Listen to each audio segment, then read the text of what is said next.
The collaborative arrangement for the prevention and management of public health events is an ICAO, International Civil Aviation Organization, and WHO, which basically came into being in 2003 after SARS and during 2005 when there was another threat of a pandemic.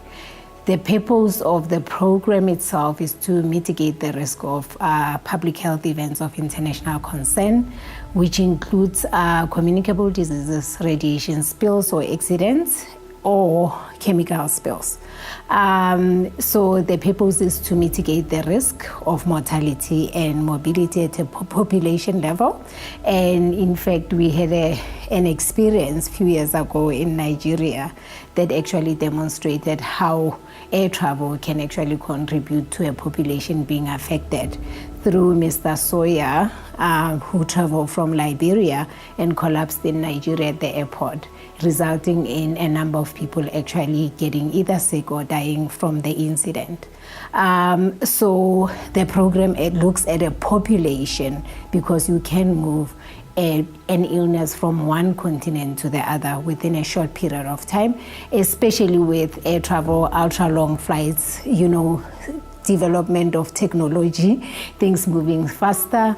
Passengers are able to actually circumnavigate the globe within 24 hours. So that's the one area. The second area is basically looking at your passengers and crew. If a suspected case present on board an aircraft, how to actually manage that to make sure that the disease is contained, that crew does not get infected, and the passengers surrounding that suspected case is actually protected. The third area look at the financial implications of an outbreak or any public health event of international concern. There has been demonstration during SARS in 2003 that the major stakeholder that actually suffered economically was actually air travel.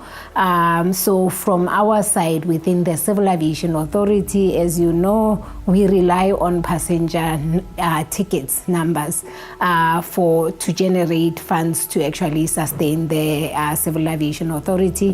The airlines rely on passenger numbers, and is your airports relying on aircraft's landing. If there is an outbreak, obviously most people would actually not come to South Africa, and that would have huge economic implications. The reason for this particular training, South Africa have hosted the training previously.